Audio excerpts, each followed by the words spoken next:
बिस्मिल्लाहिर्रहमानिर्रहीम। अस्सलाम वालेकुम।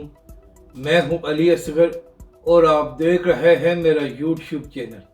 N50 से हाफिज साद रिजवी जीत गए। ईमान ताहिर के वालिद का बयान सामने आ गया। इस वीडियो में हम इसी के मुतालिक बात करेंगे। नाज़रीन कराम, इंतखाबात से पहले जितने सर्वे सामने आए थे उसके मुताबिक N50 में तहरीक लब्बैक के अमीर हाफिज साद रिजवी जीत रहे थे। इसी तरह इंतखाबात से एक दिन पहले काशिफ अब्बासी साहब ने अपने प्रोग्राम में कहा कि N50 में तहरीक लब्बैक पाकिस्तान ने बड़ी अच्छी इलेक्शन कैंपेन चलाई है और वहाँ पर हाफिज साद रिजवी लीड में है।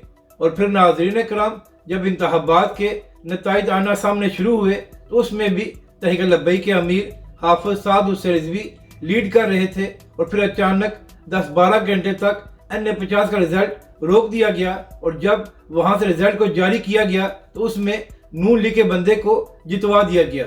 हालांकि नाज़रीन कराम, मुफ्ती हनीफ कुरैशी साहब ने भी अपने वीडियो पैगाम में कहा था कि जो खबरें हमारे सामने आई हैं उसके मुताबिक हाफिज साद रिजवी N50 से जीत चुके हैं।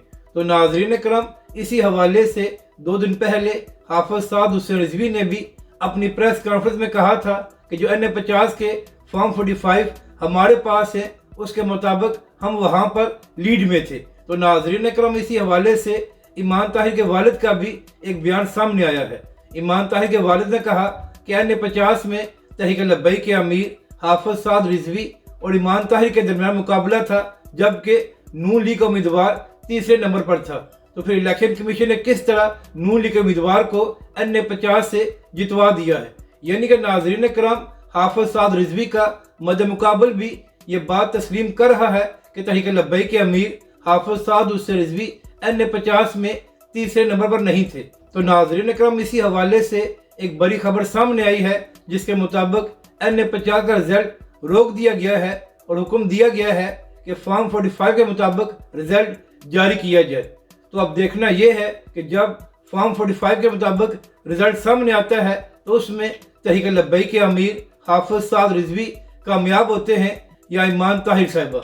अगर आपको ये वीडियो अच्छी लगे तो इसे लाइक और शेयर ज़रूर करें और हमारे इस चैनल को भी सब्सक्राइब करें।